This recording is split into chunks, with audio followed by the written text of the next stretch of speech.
পূজা cherry নিজেকে স্বাধীন শিল্পী বললেন কেন? জাজ মাল্টিমিডিয়া দিয়ে চিত্রনায়িকা পূজা চেরির অভিষেক হলেও একটা সময় প্রতিষ্ঠানটির বাইরের ছবিতেও অভিনয় শুরু করেন তিনি। শাকিব খানের বিপরীতে গলুই ছবিতে অভিনয়ের পর সেই প্রতিষ্ঠানের সঙ্গে পূজার চাপা দ্বন্দ্বের খবর প্রকাশ্যে আসে। তখন এও জানা যায় জাজ ছাড়া পূজা অন্য কোনো প্রতিষ্ঠানের ছবিতে অভিনয় করতে পারবেন না। চুক্তি বিষয়ক জটিলতা আছে। গত 2 বছর ধরে এ নিয়ে চলে আলোচনাও।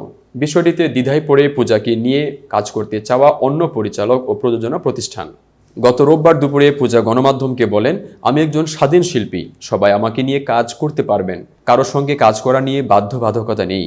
গল্প আর চরিত্র পছন্দ হলে যে কোনো প্রতিষ্ঠানই আমার প্রতিষ্ঠান, যে কোনো পরিচালকই আমার পরিচালক। চিত্রনায়ক পূজা চেরির শুরুটা হয়েছিল শিশুশিল্পী হিসাবে। বিজ্ঞাপন চিত্রের পাশাপাশি একাধিক চলচ্চিত্র শিশুশিল্পী হিসেবে পর্দায় হাজির হয়েছেন। একসময় নূরজাহান ছবির মাধ্যমে নায়িকা হিসেবে বড় পর্দায় অভিষেক ঘটে।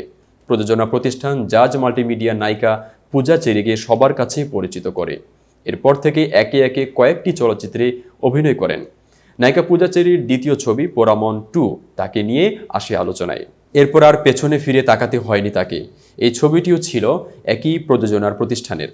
কথায় কথায় গতকাল দুপুরে পূজা চেরি বলেন, এটি অস্বীকার করার উপায় নেই, জাজ মাল্টিমিডিয়া দিয়েই আমার বড় পর্দায় যাত্রা শুরু হয়। তবে এটাও ঠিক, তারা ছাড়াও সবার সঙ্গে কাজ করায় কোনো বাধা নেই।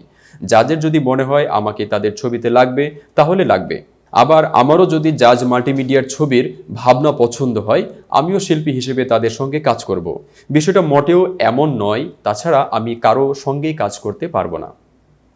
এতক্ষণ বার্তা বৈঠকের সাথে থাকার জন্য ধন্যবাদ। নতুন নতুন তথ্য ও সংবাদ পেতে বার্তা বৈঠকের ইউটিউব চ্যানেল ও ফেসবুক পেজের সাথেই থাকুন।